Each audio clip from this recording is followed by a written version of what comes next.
loved this world so much that you gave your one and only Son, that we might be called your children too. Lord, help us to live in the gladness and grace of Easter Sunday every day. Let us have hearts of thankfulness for your sacrifice. Let us have eyes that look upon your grace and rejoice in your salvation. Help us to walk in the mighty grace and tell your good news to the world. All your glory do we pray, Lord. Amen. Amen. Thank you, Beth. And now if you'll join me in a pledge of allegiance. I pledge Allegiance to the flag of the United States of America and to the republic for which it stands, one nation under God, indivisible, with liberty and justice for all. And now, Tom and Andy, take it over. Kim's really good about trying to pick up something for all the holidays. She had several things she could have chosen today. But with Nancy Wood's my help, let's sing Here Comes Peter Cocktail.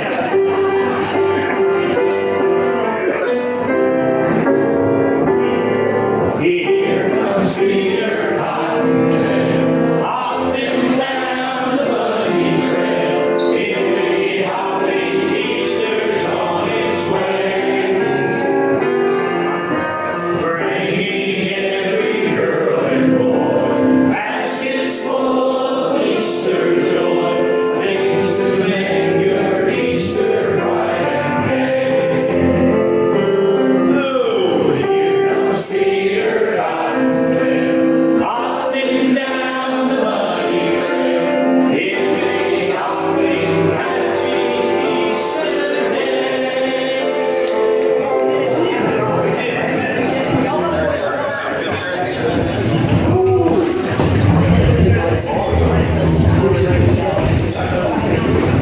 Sergeant Arch Joseph. Do we have to get anything from Jerry? Oh.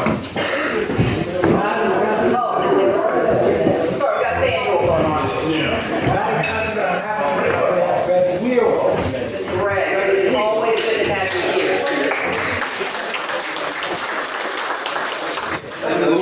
And do we have visitors of Rotary? Heather. I have Sandy back at Thomasville today. They're going to join us. Other visitors. I know we have a presenter for today. Any other visitors? Announcements. Lots of things in the bulletin. Are there any announcements that Rotarians would like to make? For your vote? Who wants me to read something out loud? So, invitation thing, I want everybody here. We are getting ready to mail the invitations to the Kentucky Derby Party. We have an extensive mailing list, but if you want to make sure that your friends who you want to have at your table get an actual invitation, please get their name and addresses to Kim, ASAP. Tammy. Also that day, May 4th, it's a great day. May the 4th be with you. But we're also having spring days that morning at the farmer's market. It's the first day of the farmer's market. It's going to start at 8. So from 8 to 2, farmer's market will be there. And spring day, we want people, if you know a crafter or someone who wants to sell flowers or anything farm related, that's the kind of people we're looking for. And we're closing Commerce. So Commerce and Gifford will be closed. Blythe is also making a call out to her makers to come be out on the street. Tourism has graciously provided a DJ and a bounce house. And we're having a along with historic preservation, we're having a historic walk through our cemetery, and it's called We Dig Cemeteries. And the graves are gonna come alive. And we're gonna have some stories about some soldiers that were buried there, along with, let's see, Hunter and his wife are going to be there, hoping to be J. Thomas. So it'll be a very interesting day. So from 8 to 2. Thank you. 8 to 2, spring days, go home, take a nap, take a shower, come to the Derby Party. That sounds like a perfect day. Coffee Connections in the morning at Cross Ties. Coffee Connection tomorrow morning at Cross Ties. And when he points here, he means Cross Ties. Larry. We got the blood drive coming up on April 18th from 1:30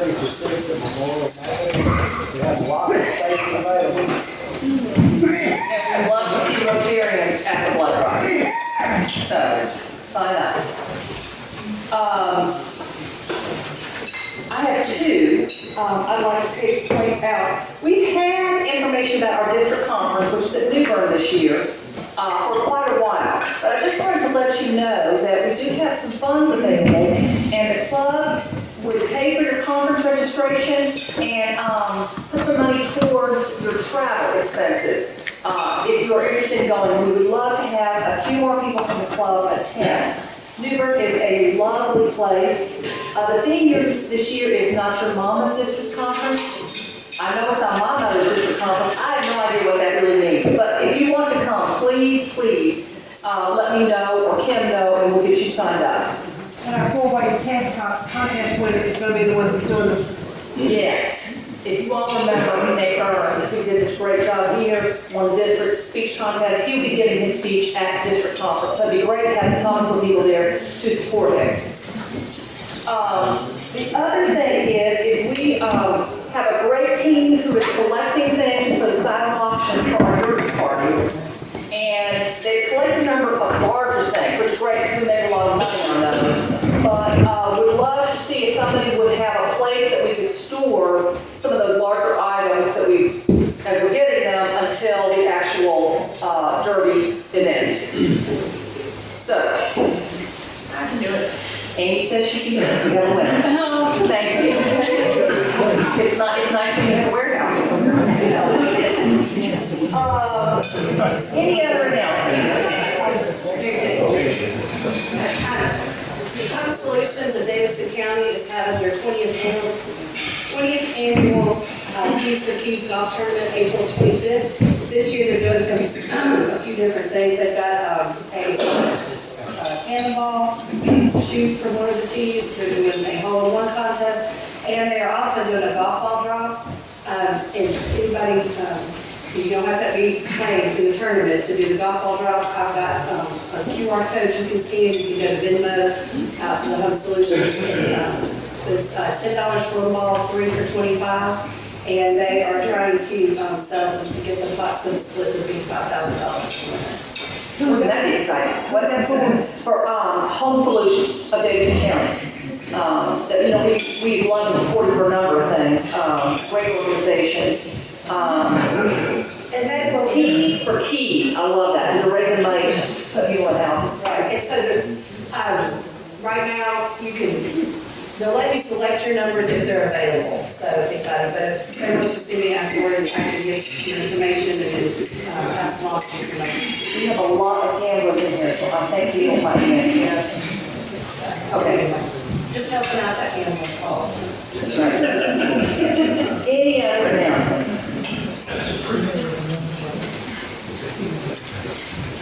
I have put up here, I should have put this to this a moment ago. This is for our golf tournament. Hopefully you guys have gotten plenty of opportunities to sign up for our golf tournament. We have started to have some teams sign up, but there's still space. But do not wait until the end, because we plan to sell out this year on teams for the golf tournament. So QR code, also you've got an email. I don't know what else, other way you can say, we have golf ball drop on your house with a QR code on that, I'm not sure. Anyway, also our Derby party, and I hope, that's kind of small to see, I'll try to make that bigger. We had a great tasting last week. Kim was there, Amy was there at the club. I know some people remember last year the food might have been not the best, it was awful. We are so excited about this year. They came up with a really great menu for us. We got to taste some things. Do not miss the Kentucky burgoo, which is a stew. Oh my goodness, that was so good. I could just have that for dinner. Food was very, very good. I think everybody's gonna be very happy with food this year. You really get your money's worth. It's $65 for a ticket. You get past appetizers, salad, the burgoo stew, prime rib, mac and cheese station, plus other sides, and all these really incredible themed desserts. And two drink tickets. And two drink tickets. So really worth your $65. For sure. And so, get your tickets. You can either do it online, use the QR code, the website, or just let you hook up and hope can build it. Invitation's coming soon. The moment we've all been waiting for. Karen. There was $488 collected today, a total of $6,756 in the pot. Half of that would be $3,378. That is the largest pot we've ever had. It is promised Stephanie should use. Oh, great. And there's, And we've already paid it, so. yeah, perfect. There's 6 cards out of it. 6 cards.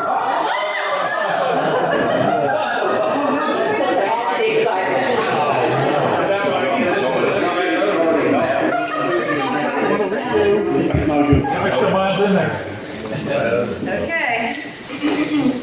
255522. Somebody at the end. 255522. Is it mine? No way! Okay. So somebody should come and shuffle the cards because I put the cards out. Maybe you'll come up and shuffle the cards for me.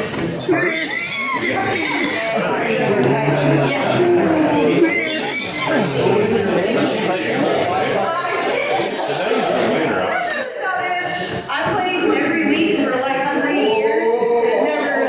Hold on, there's some debate. Read the numbers again. 255522. Yeah. 522. 522.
Thomasville up until that time. And there's a little excerpt in here I want to read to you. And pay attention to some of the names and the places, because I think some of them, especially if you're a member of Memorial Church, I think you'll recognize them. Immediately after the close of World War II, on the invitation of Doe Finch, about 150 leading citizens of Mississippi attended a dinner at the Woman's Club.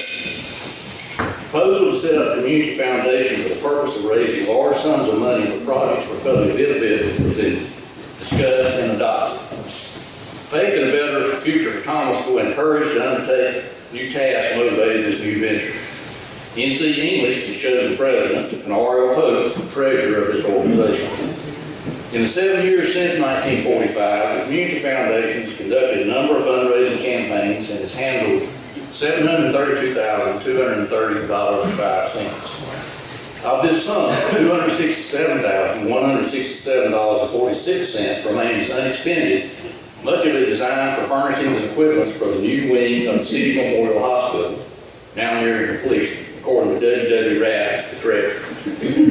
A tract of land on the northern edge of Thomasville, east of Sailor Street, was added to land already held by the city for a public park in 1945, and one of the first objectives of the foundation was to develop this for use of all the people.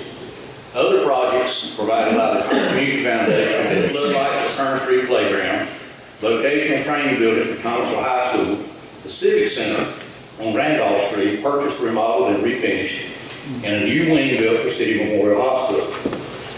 Outside funds have assisted to double the capacity and modernize the facilities and treatment available at the hospital. It will have space for 82 beds when present plans are carried out. In 1952, Harry Brown Finch became president of the Community Foundation, and through this medium, the citizens have assumed responsibility for adequate recreation facilities, for better care of the sick, and for vocational training for high school boys. Already much has been achieved. The hope for the future is that through local initiative, Thomasville citizens may make theirs the best community for happy and useful living to be found wherever wheels still turn. Corey Tobin will probably tell you that tract of land is where our new aquatics and community center now sits. Community Foundation built the original pool. Today, we have a few members of the Thomasville Community Foundation board. Make sure I don't miss anybody. Corey Tobin, Mary Jane, myself, Tommy Hodges hated he couldn't be here today. He had a doctor's appointment, and Billy Freeman. I know in the past, I know Stan was past president, Laura Kennedy was past president. Are there other folks that are Rotarians who have been a member of the Thomasville Community Board in the past? Miss anybody? Doc Williams, Tom Smith. So you can see these are a lot of the folks that you know. And this community foundation has been in this community for 70-some years. And I bet a lot of them never even heard of it. So part of our goal today is to change that. So, wrong one. So to connect the Community Foundation's history to the present day Community Foundation, we have today Stephanie Budd from Foundation for the Carolinas. And as Vice President of Regional Business Development at the Foundation for the Carolinas, Stephanie provides support to fund holders living outside Charlotte, Mecklenburg, and identifies strategic development opportunities for regional affiliates and strengthens the network of regional professional advisors. Stephanie and her team work closely with professional advisors and clients to grow the portfolio of FFTC, the fifth largest community foundation in the United States. The foundation also plays a critical role as a nonprofit civic leader and direct provider of charitable products and services to high net worth individuals, companies, and large institutional investors. Stephanie has more than 15 years of philanthropic advancement experience in fundraising and donor relations, previously leading programs at Johns Hopkins, Blumenthal Performing Arts, and most recently, Noah Foundation. I think they knows a little bit about that. Stephanie holds BS in Human Development and Family Studies from Penn State University and a Master's of Business Administration from Johns Hopkins University. And she lives in Indian Land, South Carolina with her husband and elementary age son. And this is the part I like of this. Her son Jack has been trying out several sports, and as someone who can't say no, Stephanie has found herself coaching football, soccer, baseball, and golf, and warming up parents to help out. And though she says she's not athletic herself, she's very good at kid wrangling, and hopes her son and other parents appreciate her inability to say no. So at this time, I'd like to turn it over to Stephanie Budd for Foundation. Rest assured, my ability to say no has nothing with me to being here today. Yes.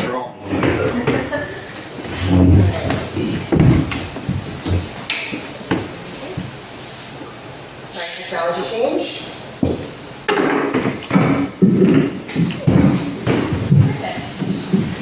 Well, again, thank you all for having me today. I'm thrilled to be here and share a little bit more about Foundation for the Carolinas and how we partner with the Thomasville Community Foundation, and then turn it over to Mary Jane to really talk about specifics. The grant cycle for Thomasville Community Foundation is open and still accepting applications. So we definitely want to make sure, for those of you who are on nonprofit boards or associated with nonprofits, any questions you have today, let her know, so we can make sure they have way too many grant applications to read. So Foundation for the Carolinas, I don't know how to get that bottom thing down, is that okay? You don't go watch Netflix? Come on. I mean, we can, it's special today.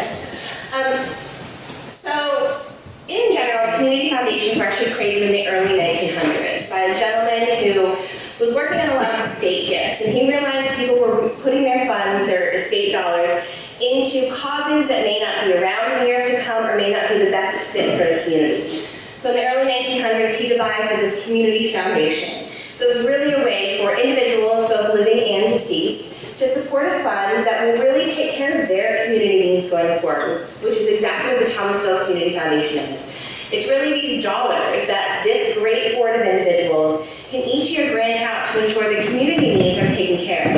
And COVID's a great example. No one really had funds for COVID-19, but these dollars and unrestricted dollars in community foundations across the country were really able to account for things that we didn't know were coming.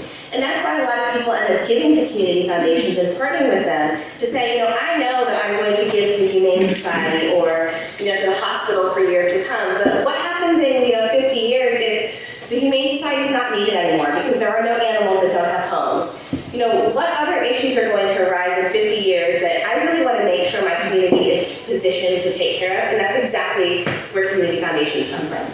So Foundation for the Carolinas was actually established in 1958. And we have a 13-county region. So Charlotte-Mecklenburg is one of them. We have 10 counties in North Carolina and 3 in South Carolina. And there are more than 800 community foundations across the country. Our mission is very general: to inspire philanthropy and empower individuals to create a better community. Scott mentioned this, but we are 5th largest in the United States. We actually are also top 5 in gifts to funds held at Foundation for the Carolinas. So we work with corporations, nonprofits, individuals to help them with their charitable giving. And we had, of all of across the country, we were top 5 in gifts from outsiders to those funds. The next one I'm proud of, and this is where the Thomasville Community Foundation granting lives. We are top 5 in grants from our community foundation funds to nonprofits in the areas. At more than $583 million going out last year. One thing I really love about that number is we had more dollars going out to community organizations than coming in, which I think is a true testament of how really generous this region is in being able to identify needs and help with dollars where they need to go. This is our 2024 Board of Governing Directors. It's kind of at the Foundation for the Carolinas top level. Thomasville Community Foundation is one entity kind of that falls under that umbrella. These individuals are across the region. They have a wide range of knowledge from banking to civic leadership to communications. We're really thrilled to have a great board help us out. So whenever we meet with anybody, whether it's an individual, a corporation, or a business, we really want to have that discuss their philanthropy. What are they looking to achieve? Is it a nonprofit that has unrestricted dollars and they want to grow that to create a rainy day fund? Is it an individual who really is very charitable but at the end of the year has a hard time getting all their tax receipts? What products and services can we offer that really helps them be more charitable and make it easy? Once you figure out if our solutions work for them, any of our services can really help them with their charitable giving, we talk about what type of charitable giving. Is it making an outright gift to the community foundation? Is it starting their own donor advised fund? Is it starting a scholarship fund for their church or their high school? So we want to sit down and figure out, what you want to do and how we can help you do it. And then talking about how you're going to fund it. A lot of nonprofits provide funding that they have from a client or a donor. We have individuals who have, received an inheritance and want to figure out how to be charitable in the most impactful way. Or a corporation that might be moving to the region and saying, hey, we want to make sure that we're not only supporting the community through our employees, but through our charitable giving. And we can talk about what that looks like. We work with life insurance policies, real estate property, retirement plan assets. And then once you open a fund with us, in all of our funds, even Thomasville Community Foundation Fund, we want to make sure that's invested well, so that those dollars aren't just sitting in a checking account, but really they're growing, so that year over year, you have more money to give out to the community, or more ways to be impactful. A couple, I know I'm going through a little this fast, but I want to make sure we have enough time to really talk about Thomasville. A couple really interesting stories that show how people have been creative with their charitable dollars. We have a couple, Carrie and Gary Penston. They, when they had to take out their required minimum distribution from their IRA, you're not allowed legally to give that to your own donor advised fund, but you can give that to a field of interest fund. And all of our community foundations are field of interest funds, so they can accept that. So this particular case, these couples gave more than $45,000 each year directly to their community foundation, unfortunately it wasn't Thomasville, to be able to give out to the community. And I think that's a great way. We worked with them and said, hey, they knew this was coming, they knew they had to take these funds out, but we were able to have that discussion and say, how can we help you get the best tax benefit out of that? And they already gave to all the organizations that were near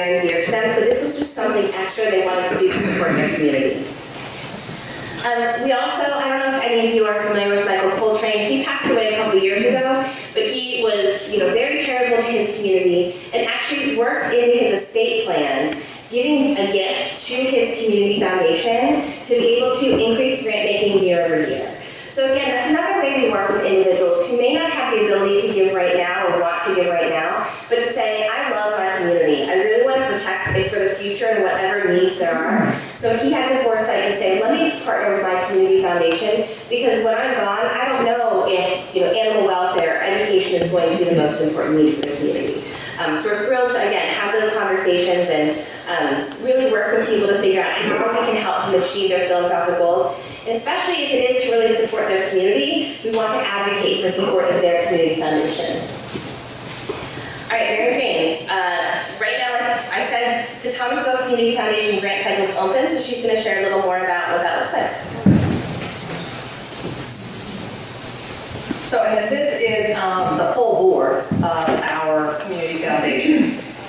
Our community foundation does two major things. One is a scholarship group. That's another team that works on scholarships.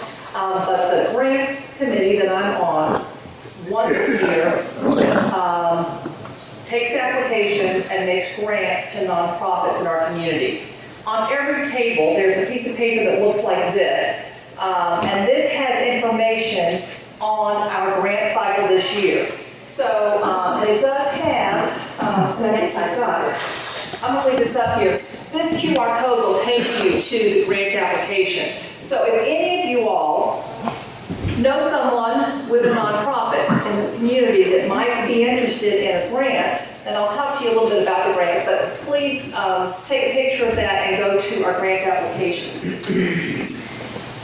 We work hard to make sure that our grant application is short and easy. It's what I would consider maybe a starter grant. So for nonprofits that don't do a lot of grant writing, it's a great place to start. We also have a lot of organizations in our community that are professionals at writing grants. They also apply. But it's questions like, what are you going to do with these funds in 150 words? Can you just tell us what you want to do with the funds? How will your project benefit the Thomasville community in 50 words? What steps will you take to achieve these results? So it's very step-by-step, taking someone through how to tell us what you want with those funds. What this will take you to is a Google form, so it's very clear which things information is required, what's optional. There's some attachments that have to come, so we need to have the 501c3 letter, like the latest 990. If you don't know what those things are, you can call me and I'll help you walk through those things. Again, we want this to be a very easy grant application. We do have a few requirements. It needs to be a 501c3 or a church equivalent. It can also be a government agency. You need to have filed a 990, so you have to be not in your very first year, in your second year. And you need to have a board of directors that have at least 3 people, 2 of whom are not in the same family. So it's fairly easy, the requirements. We do have some information on what kinds of things we do not fund. So we don't fund capital campaigns, sponsorships, publication of books, or some things. And so on the grant announcement, which I'd be happy to share with people, I have some copies up here. It details everything that we do and do not fund. But I thought it might be helpful maybe to share some of the things that we did fund last year in 2023. So it's some organizations that I think of as like the usual suspects. So communities and schools got $4,000, and that just is unrestricted giving to help cover their programming, to help cover the things they do. CCM, I think writes one of our better grant applications, and that's organizational support. So they use those funds for food and for the emergency assistance that they give in our community. There are some Davidson County organizations, so they cover the whole county, but they ask for grant funds specifically for Thomasville. So some examples of that are Home Solutions that Beth mentioned earlier, got a grant last year, and they were using the funds for a financial literacy budgeting class that they require of their families. And at the end of those classes, the families get some money that they can then start down payment or paying off debt. The funds that they got from our community foundation went to families to do those programs. Another example is Life Center that just honored Tommy this last weekend. They used it for scholarships for Thomasville residents. So I think there's some countywide organizations that have found some very good ways to make sure that the funds that come from the community foundation really do support individuals in Thomasville. We also have some that are not the usual suspects, United Way agencies that everyone's familiar with. Now, this is unfamiliar to people, but Baptist Children's Home applied last year for a community garden, and they used the produce from the garden to support people who have food insecurity. Another one is an organization that I'm not sure how many people are familiar with, but this is the second time they've gotten a grant. It's called Love Token. And it's a small, new nonprofit that addresses the homeless in our community. And they've used the funds, and it's a $500 grant they've gotten 2 years in a row to buy tents and other things that people who are homeless need. So, and another one that is sort of not the usual project, but Pace got a grant this year to do a new mural in town. So it's kind of a wide variety of things. It's not the usual funding, although we do support lots of things that are sort of the bedrock of our giving community. We do have people who apply who don't get the funding. Brenda, I just looked at you. Boys and Girls Club also gets funding. They do a great job with that. Thank you. Some organizations do not get funding.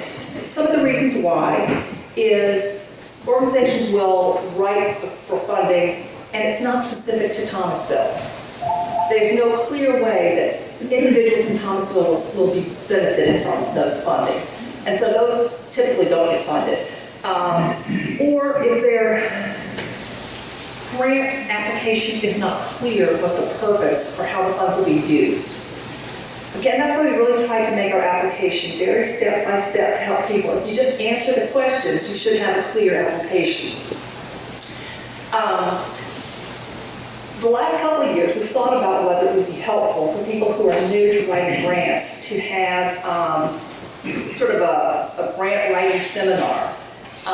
And we opted not to do that, but we do have a dedicated email for the grant process, and I get those emails. And so if someone wants help, just email, and I'll set up a time and I'll work with someone on how to write a grant that will come across well, that will be specific, that will address Thomasville and Thomasville needs. So just wanted to sort of share a little bit about both what we fund and how that process works and how you've seen those dollars in our community. Again, I have, for anyone who's interested, the grant announcement that has both the, although you didn't hear information for the grants, if there's someone that you know who's connected with a nonprofit. Oh, one more thing is we have in the past had people, and we say it in here, that if you are not a 501c3, but you can partner with a 501c3, which is in essence what that community garden is at Baptist Children's Home. It's a group that they're not a 501c3, but they went through Baptist Children's Home to get funding for that specific project. So if you know someone who has a project in Thomasville that would like to essentially apply, please come and get one of these applications, because we really do like this to have as many people as possible apply for these funds. And with that, I think we have one more. Yeah, so I'll let you. Yeah. Please, if you have any questions, please let us know. But I just wanted to kind of close this out by a couple things. You know, the reason we're here today is mainly twofold. Number one, to let you all know about the Thomasville Community Foundation, the application process. So if you're interested in applying to that, please get that information from Mary Jane. Please go ahead, and I have a QR code too with the other scan on there. But yeah, please let us know, because I think that's really the point of our community foundation, is to make sure that what's going on in the community is brought to this attention, and they can really go ahead and fund those projects that are going to better the people and the lives that are here. You can also directly support the Thomasville Community Foundation through a charitable gift. Either to go to their endowment that really is going to help grow those dollars for the future, or the dollars that the board has to give out immediately to their spendable. And again, we're never asking someone to not support the Boys and Girls Club or their church, to support this group instead. This is really to say, if you have extra charitable dollars, or you're really not sure what you want to support, this is a great group because they get a wide range of applications and can really look to say, we know what the needs of the community are. We know what's being funded in other places. We want to really make sure the right projects are being funded. Like I talked about, you can consider leaving a planned gift to your community foundation. Again, we don't ever want you to take funding away from your children or your favorite, nonprofit, but this is really a way to ensure the legacy and Thomasville continues to grow. And then if you do have questions about your individual charitable giving, whether it's you work at a nonprofit, you work at a company, or you sit at your individual who has charitable dollars, please let us know. We're happy to have the conversation and share all the different types of services and products we provide. They're not right for everybody, we understand that, but it's just a really nice way to have that conversation and think about what are different ways or other ways that I can think about being charitable. And I did create, so there's the two QR codes. The one on the right is supporting the community foundation. It takes you directly to their page. It talks about several of the funds that they're able to support from, and then a replication of that grant application. QR code. Any questions for either Mary Jane or myself about anything? Great, well, you obviously know to get in touch with Mary Jane, and if you have questions for me, please let her know as well. Thank you.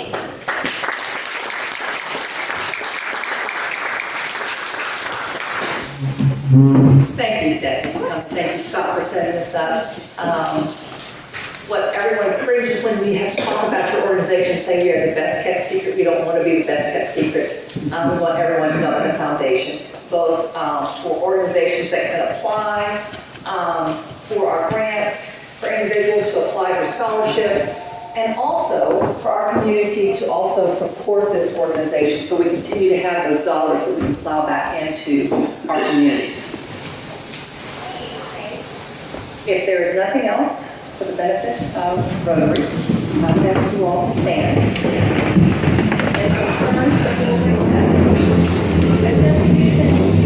And so you know this test is sort of our litmus test on all decisions that we make. So as we leave this place this afternoon and over the next week, in all we think, do, or say, let's ask ourselves first, Is it true? Is it fair, all concerned?